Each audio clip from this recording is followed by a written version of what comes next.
Namaste, and welcome to the final installment of this series, Approaching Guru.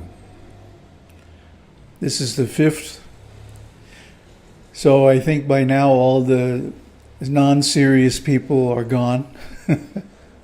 We can talk about the real thing. So what is the purpose of approaching a guru? It is to learn that knowledge by which there is nothing left to learn. That knowing by which there is nothing left to be known is absolute knowledge. It answers all questions, satisfies all desires, gives all pleasure, all well-being, everything. Some people may not believe that's possible, but, well, that's too bad for them. We know that it's not only possible, but quite achievable for anybody. The only qualification, really, is that one has to desire it more than anything else and be ready to give up everything else to get it. So, the definitive statement of how to approach a spiritual master is given in the Bhagavad-Gita 4:34. Tad viddhi praṇipātena paripraśnena sevayā upadekṣyanti te jñānaṁ jñāninas Tattva-darśinaḥ. Now, most editions of the Gita really mess up the translation completely because they're trying to support some sectarian doctrinal interpretation. But we are after the esoteric meaning, the real meaning, the deepest meaning of the Gita. So let's look at this verse from that point of view. Tad viddhi. Tat means that. And viddhi means a teaching. Well, what teaching? That knowledge by knowing which there is nothing remaining to be known. The ultimate knowledge. So how do you get tad viddhi? Praṇipātena. Now, most of the editions of the Gita completely mistranslate this, or they how can I say, euphemize it into a phrase like approaching a bona fide spiritual master. No, what it means is obeisances. That's one way to divide the Sanskrit. It means obeisances. Falling flat on the floor before the spiritual master. Offering respects. So, of course, the disease of people today is that they don't want to offer respect to anybody.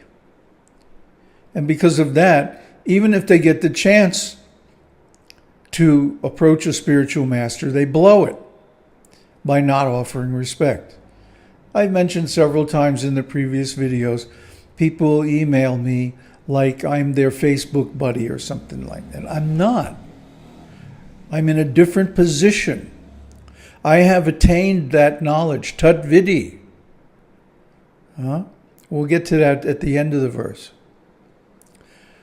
Praṇipātena really means another interpretation, valid interpretation of the Sanskrit, is to empty oneself. Praṇipāta, fully empty, clean.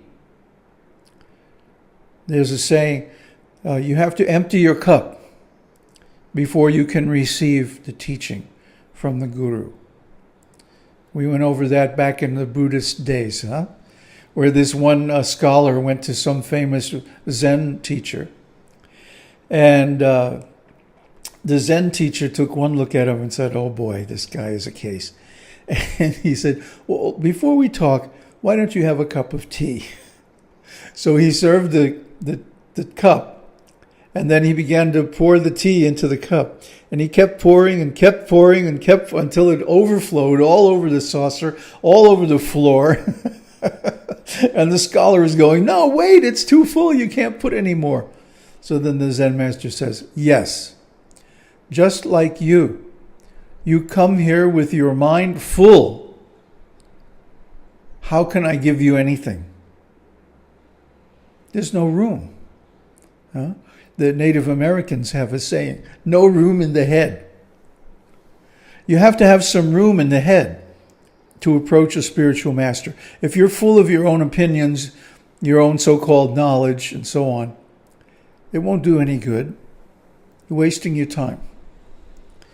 So, 1, full dandavats, full obeisances, full surrender, full respect for the spiritual master. Otherwise, you're not going to get any place.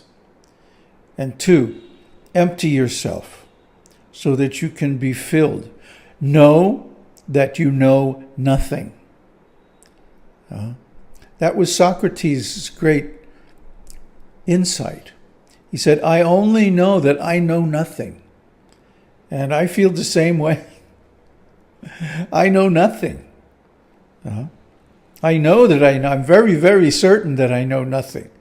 That the human mind is incapable of actual knowledge. We have to transcend the mind to reach knowledge, and then that knowledge can't be expressed in words. So that knowledge is what the guru can give you. But you have to be ready to receive it, and you have to approach in the proper way, with respect. Okay, paripraśnena means inquiries. What kind of inquiries? Pari. Pari means upward. So it's useless to make an inquiry if you think that the person is on the same level that you are. It's only fruitful to make inquiry to someone in a higher position, a higher state of being. Then it's worthwhile to inquire. So you have to inquire. Why? Because each being who's conditioned in the material world is conditioned in a unique way. And for them to become unconditioned and regain their natural state requires a unique solution. So they have to expose their mind, open their hearts to the spiritual master and inquire honestly, sincerely, not in a formal way, but in a very truthful and open way.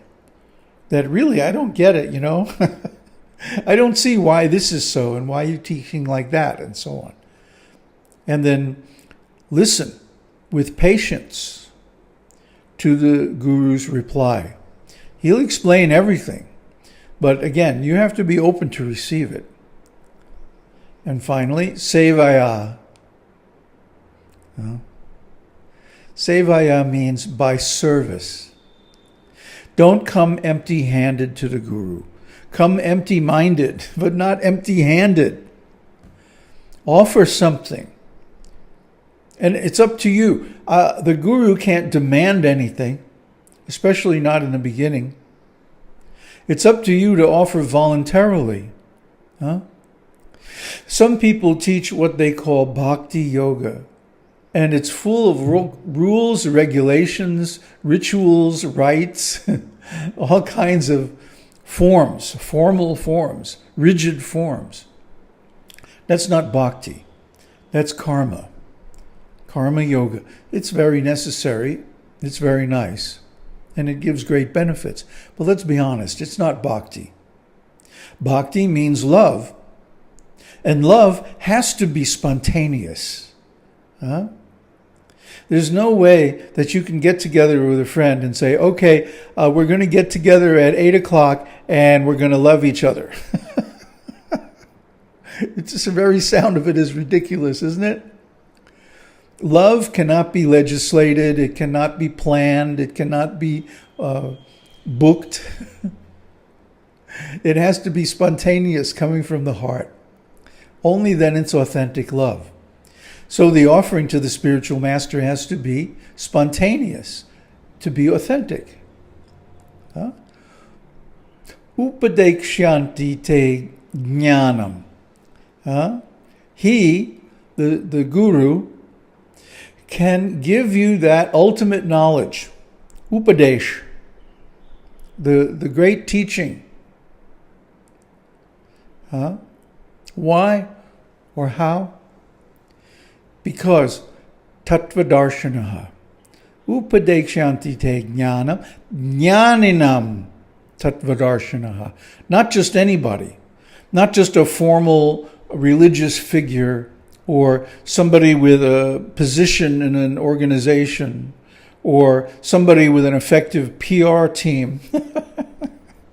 There's this one guy who's been around forever, Ram Dass.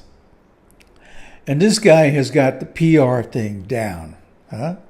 He tells these stories that portray him as this intrepid adventurer going into the wilds of India and having all these crazy adventures in which he gets to experience so many bizarre states of consciousness and so on. And a naive person reading this, I remember reading some of his early books back in the 60s, will just go, wow, that's so cool. The only problem is, it's all phony. It's like that guy, Journey to Ixatlan. What's his name? That Mexican guy. Anyway, he was exposed as a complete fraud. He never had those visions. He never took all those psychedelics. He never really went to the tribal lands of Mexico and all that. Yaqui knowledge and all that. That never happened. He was just making up these stories. And he's a good writer. But he's not enlightened. And his treatment of his disciples bore that out. In the same way, these commercial guys, they're very good at PR. But they're not jñānis. And Krishna here, he says directly, jñāninas. The jñānis can show you the truth because they have seen it. They know it directly. Not anybody else. Not the yogis, not the bhogis, not the karma yogis, not the bhakti yogis, not the raja yogis, not the Buddhists, not the nudists. The jñānis. Jñāni means one who knows, one who sees, one who has experience. Well, how do you tell the difference? Well, you have to get some intelligence. You have to have some experience. And you have to not give up, even after being cheated so many times. I remember when I was in my formative years, going up and down the west coast of the U.S., visiting all these different gurus, from Yogi Bhajan to Muktananda to, you name it, everybody who was available. And I came to the conclusion that they were all bogus, phony, commercial businesses. And it was all borne out. Who was that one? Maharaj Ji. You stick your tongue up the back of your throat and get the nectar. Well, I think it's more like the mucus. These people are all making money. And they were all exposed sooner or later. So who is the real one? The jnani is the one who does not want anything, who does not need anything, who does not ask anything from you. But if you want the knowledge, you have to find somebody like that and approach them properly. And then they will be disposed to share the secret with you.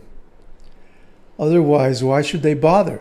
They don't need you. They don't want you. You're probably interrupting their day. But they will have compassion on you if you approach them correctly. Upadekṣyanti te jñānaṁ. If you want that knowledge, jñāninas Tattva-darśinaḥ. Om Tat Sat. Aum Harihi Aum.